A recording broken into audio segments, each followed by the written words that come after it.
చాలాసార్లు మనం ప్రార్థనను ఏదో ఒక ఆచారంగా లేదా మనం నిస్సహాయంగా ఉన్నప్పుడు చేసే ఒక చివరి ప్రయత్నంగా భావిస్తాం. అయితే ప్రార్థన అంటే అంతకన్నా చాలా ఎక్కువ. ఇది మన ఆత్మకు ఆహారం లాంటిది. ఒక మనిషికి ఆహారం ఎంత అవసరమో మన ఆత్మకు ప్రార్థన అంతే అవసరం. మన దైనందిన జీవితంలో ఎదురయ్యే ఒత్తిడి, ఆందోళన, శ్రమలు వీటన్నిటినీ ఎదుర్కొనేందుకు మనకు ఆంతరంగిక బలం కావాలి. ఆ బలాన్ని మనం ప్రార్థన ద్వారానే పొందుతాం. లేవండి, మేల్కొనండి, లేచి ప్రార్థన చేయుడి అనే మాటలో రెండు ముఖ్య భాగాలున్నాయి.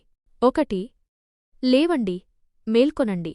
ఇది నిష్క్రియాత్మకత నుండి, ఆలస్యం నుండి, ఆత్మీయ నిద్ర నుండి బయటకు రావడాన్ని సూచిస్తుంది.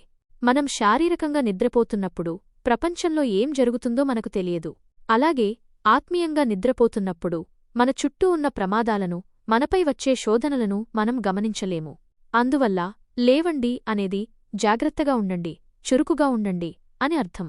మనం మన లక్ష్యాన్ని, మన మార్గాన్ని, మన బాధ్యతలను మర్చిపోకుండా ఉండాలి. 2. ప్రార్థన చేయుడి. ఒకసారి మనం మేల్కొన్న తర్వాత మనం చేయవలసిన మొదటి మరియు ముఖ్యమైన పని ప్రార్థన. ప్రార్థన అనేది మనలో ఉన్న బలహీనతను, మన మానవ పరిమితిని అంగీకరించి మనకంటే గొప్ప శక్తి, మనకు మార్గనిర్దేశం చేసే శక్తివైపు తిరగడం. ఇది కేవలం ఏదో అడగడం మాత్రమే కాదు, అది మన సంకల్పాలను ఆ శక్తికి అప్పగించడం. ప్రార్థన మనకు శాంతిని, నిబ్బరాన్ని మరియు కష్ట సమయాల్లో సరైన నిర్ణయాలు తీసుకునే జ్ఞానాన్ని ఇస్తుంది. శోధనను ఎదుర్కొనే శక్తి. మనం ప్రార్థన ఎందుకు చేయాలి? ఎందుకంటే మన జీవితంలో శోధనలు, టెంప్టేషన్స్ తప్పనిసరిగా వస్తాయి.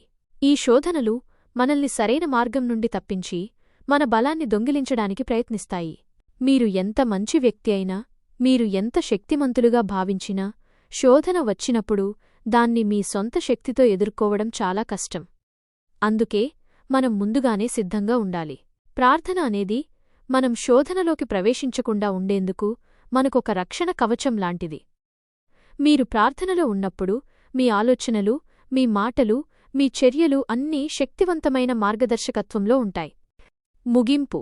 కాబట్టి ప్రియులారా, ఈ రోజు నుండి మన జీవితంలో ప్రార్థనకున్న ప్రాధాన్యతను మళ్లీ గుర్తించుకుందాం.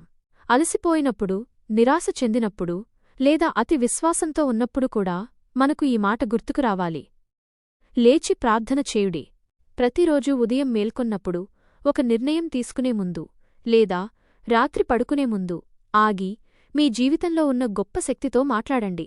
ఇది మిమ్మల్ని సిద్ధంగా ఉంచుతుంది, మిమ్మల్ని రక్షిస్తుంది మరియు మీ మార్గాన్ని వెలుగుతో నింపుతుంది.